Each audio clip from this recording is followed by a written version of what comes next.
saa twene no na bakosem pa de mitimi enka baby keto de meye fo na eye awudi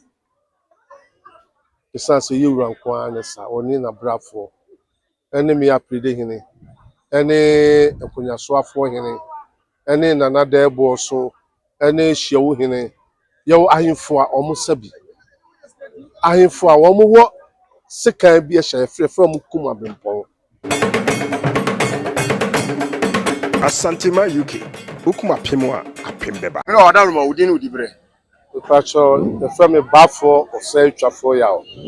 otoso mienu otumfo aprede hene no me abepukuma hene mira madama akoside de di kan ni de etwato ani de won finfini nyina ya akoside esanse ye chia anapa ade tochi no waji so ade toyi ni nyina chia na ye ba akopɛ na edu de won finfini na ya na nananom bebre ye som ewo yenkronkro mu sami anu kasa anapa makosomo abepukuma watwa me dwan asomanya adofo a me no me ebo dumienu na pse dabi me kwa kosumi wura awo manhia na me de bae be na me bae no so no emrofo a omu free diaspora aba no enwawa minim so omu free fomo so omu free suro bebre na abuwa nyina etibi kro me wura mu dumienu no na menya ba bi amefa we chese asante eyekokruku the history yet me for history behind compare no it will be a person oba no obehwe asanteman se na asanteman ti na de na ma asante apagya saa ase obi a person hu asante we am da say asante the amona pagya yewura otukokko so me bondi an mabo me mu ase na ase tu so abebio wono na ma asanteman ayekese sesi amigina he aprede ye mo akonwa emo obia o asu nipa efia brochiri abanana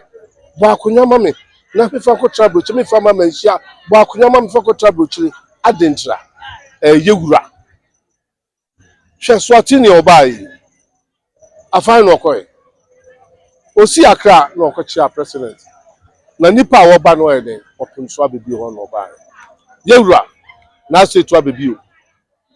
oka obi nka bi nyame kese no no no ho no baaye etu ama ahenie ayede ayefe ene hwe nkola a obi a pese obedi kane ahenie eto a ye chesi ni abechew ye ru akodi ahenie ene eto a ye di bros ene beje enti yewura wa ma ahenie ayefe yewura da se bru na se to abebi o da se bru na we de na mpani se abo bi do sade osua preko ena asebio be mani fi a checheni bi asore o se o ekla o hwa asante ahini ankofo bi tutubo ba park so social media na nsem hu bi o mkeka no na futuo be asembe na be ka chiwo fa asante ho de me ka chiwo man say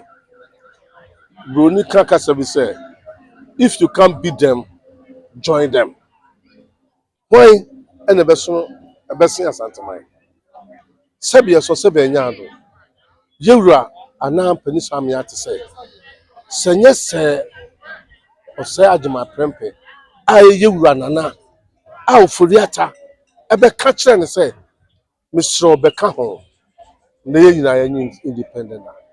asanteman obia acolonize ye o ye de ho te say the swatini ba ha no na emom say ye penka bom ye pa asumdue eti na yewura se osai adima prempe epine so say so foriata no be kan de a ene ye nyina ye de ho be de ebobom ama ya jigana Ghana na nka se tete ne fe no the Gold Coast and the Ashantis ye de ho ya colonize ye sanity na ne krakra mu ye sori na ya nka otwene aprede ho asan kakra na aka bi se aprede kra no ye mokunya ema nanso enam se open so ma hini aye fire de letumi nye ni nwa bamunti obi aprede ye de ade a aprede eye twene a eso pa na nyese eso se de kakraka aprede eye twene a ene sabe nibo nimu asisi kadwa eba adako sikadwa eba anapa nondu na aprede ba no nan asomo ya na yenka but Asantuma TV a wo kantina mamle mi kire mu kakra nti me mentam eye me baako esa se me content pro mi ti fa me ho tutu sabe sikadwa nti mentam eye me baako ti aprede no ohene ekohwe amu bia ne dihia wu ne brimpa wu na ahusa aprede eka twene no se eka aprede twene a ye kama yewura abra na ni agye abra ne raho ye call mampon it's all over social media ye ka twene no me bafo so twafo am giran ene abrafo ne yewura ene di asa ewiase nyina aka ho asem me o your friend from America aprede yahu so wonu yewura edi asa aprede anya twene obi asa bi na aprede ban ye ka twene nyina agu bantoma aprede twene kase pa yewura nko na nagoro no yewura nko a se ne bu afu na ni agye na ohia na ade enya media sabe bafo so twafo a metosime no me hwe so de masantene enya media nti aprede de eso pa ira wadaru ma ye jaw no akona akwasem ni amamre de ede na Asantuma nso yesu enti ye busa we se aprede no eye ntwene be se kete ye hu sa se twene nsia na anan bi no ye miensa bi mienu aprede ye ntwene dodo be se aprede ntwene nan ena aba aka ho aba no se aka tito meka ne dawuru so de omo ne dade na ya yebum ye ni de aba mienu ena yebum atwene no eye nan mira ale de obisa masam ade amadwene ho a mentiase ada na ye ne ya kasa wom ayi free school curriculum adan religious knowledge ye ye free mu adan na eya are ho na megidi se mahama ne krofo aba no ma wo so omo research nema bebre se de aba ye bonu school ye sa de aba enti ye besua ye kasa obi abesua kasa school na asante de ye your mind asante ye kokuroko asante is unbeatable yes sododo enti obi aba wo so we asanteni ofi ba bia we asanteni yesu yaju obi a asante ti ye ka asante your mind asante ye kokuroko asante ye ba mira na fe ye mra we nsusu efa Asante amamre ya ne ukọ asori a ese uni akonya ukọ asori na se o ka tire konkron mu asem na akofa mfato ho ye bakwasem kakra se otutu bom mira amamre no tire konkron sa se wo mana da bi we de me da se na anu ya na mete se mahunu Pentecost fo a sese omama kwan a omudi ni se sorry bebre emekwan mumudi ni Catholic ene sha ase kan ukọ Catholic a utimi de hin nti tete no ne ye ni aban bia o nye wo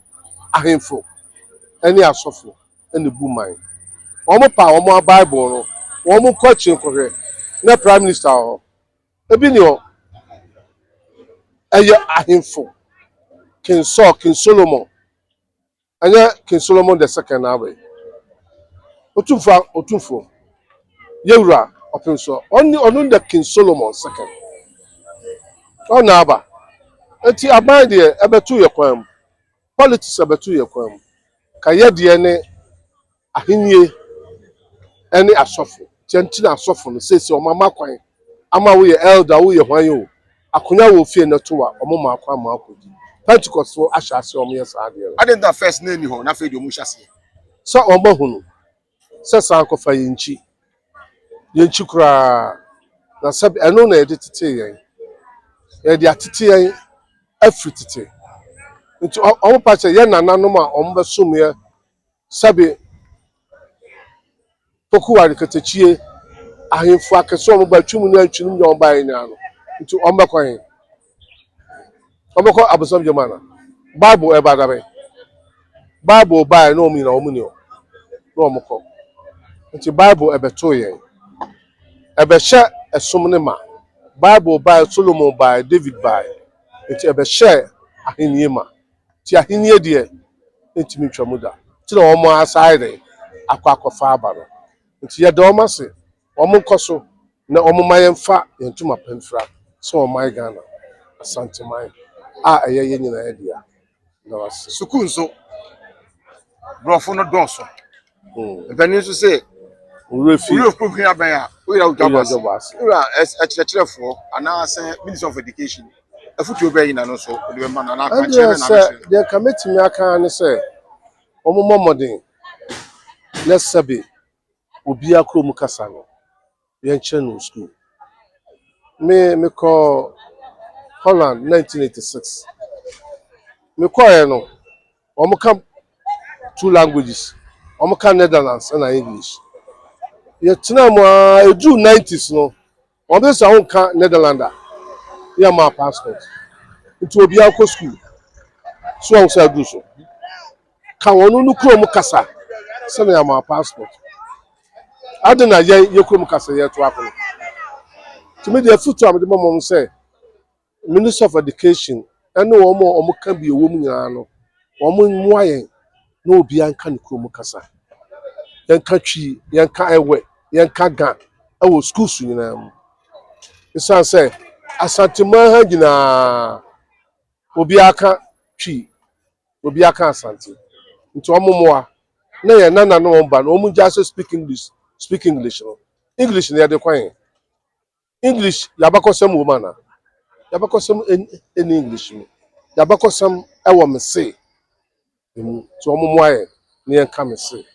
ɛne yɛn na yɛn nso yɛn nsa mmoa wei nso yɛ ɛfa nsɛntwerɛfoɔ kane no na yɛwɔ gbc 1 gbc 2 external gbc 1 na sɛ anɔpa no nsia bɔ a yɛwɔ amamo kakra yɛwɔ bonsia mpɔnsa yɛwɔ wei kwadwo yinka na asefoɔ a wɔyɛ ka ga kakra no bɛka dagɔnmi kakra no bɛka frafra kakra ka wi kakra ɛnɛ nso fm no asɛ akɔyɛ asante nko a obi ka borɔfo kra no ɔgya bɛka asante ɛbɛpɛ sɛ hɔ no kyerɛ no wie mimi nyansa mu deɛ mɛhyɛ ase aka sɛ wohwɛ m'akyi a ɔpɛ so akyi a nyɛ ɔpem so akyerɛ ha yɛ ɔtɛk baabi a dua yi si na yɛwɔ radio box esi hɔ 60s no mebɛtoo yi okay radio adaka ayi speaker nko na bɔ mu ɛna yɛ adaka to ɛna baako wɔ onyina yase na yɛka kasa biara wɔ mu na amafo mo si bibi de digital mo si bibi de deɛ IT sɛ ayo sɛ deɛ yo ne nyinaa ɛmoa yɛn sɛbi efia ha yɛwɔ dagomba sɛde ewura kan tribe bia bi ofia ha na afi adenti na ɔmo nka ne nyinaa ama yɛn me a megyina ha yi ahemboboa no ne yɛwɔ me antetɛma no ne yɛwɔ me mete Hausa meka asante paa abrochi a mekɔ trans meka Netherlands but na no nkyɛ sɛ me kurom kasa mebɛto akɔ nti sɛ obiara ka ne kurom kasa a ɛbɛboa yɛ paa nti sɛ mo a moyɛ ɛsɛmtwerɛfo yi sɛ mobɔ mmɔden ɛma wɔn nyinaa so te sɛ obiara ka yɛ kurom kasa a meka bɛboa yɛ paa ɔhene wasa no wapia o sa na o de wo nsa asɛ wo twa obi mina na wo pɛ sɛ o twa mina na o twa obi mina saa twene no na bakɔsɛm paa de mentimi ɛnka baabi ketewa de meyi afiri hɔ na ɛyɛ awudie ɛsiane sɛ yɛwura nko ara ne sa ɔne nabrafoɔ ɛne me aprede hene ɛne akonyasoafoɔ hene ɛne nana dɛɛboɔ so ɛne hyiawo hene yɛwɔ ahemfo a ɔmo sabi ahemfo a wɔn wɔ sekan bi ɛhyɛ frɛfrɛ mu kum abempɔn ɔmo na ɛsa ɛnyɛ obiara na ɛsa bi nti na ɛsɛ sɛ wosa a ebe yuti afiri no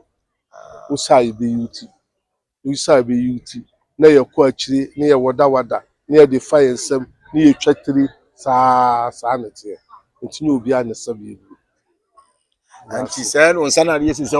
wunim na sabia utibeko na yuti akọ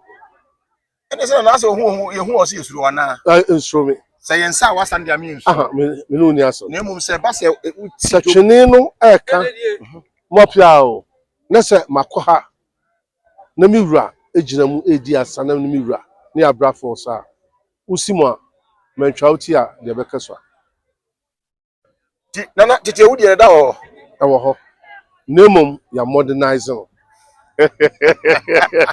na da si fi e we da be fie na ya trasi na fi wo ya ba kwase fi sempe ni se ma re fi ko mi na ben ya we ra ojaba si tete obi ka tete ma hin fi wa abrepo ya o abrepo swonti oba obinyame why atimira timi da asante man eda otiefo ne wahwefo nyina ase hwe wo pa na metie wo pa ase why na be da si pi timi da ase pi na me din de bafo osetwafo ya otumfo aprede hene a me abekukuma ehene Royal Hotel eye ultramodern hotel bi a o atwemakofu dua wo Asante Mountain mu ben Ebuakwa hotel ye feyi se uwura dan bia mu a wo hiesie mu e wa honka kwanso o VIP rooms o executive rooms and afi wo standard rooms obambo de enya de a ehu bi mu echi akwai wo atwemakofu dua oniga we filling station na edi hwani mu obetumi afre ahomatofo 0249 450 955 Kelos Royal Hotel. Your home away from home.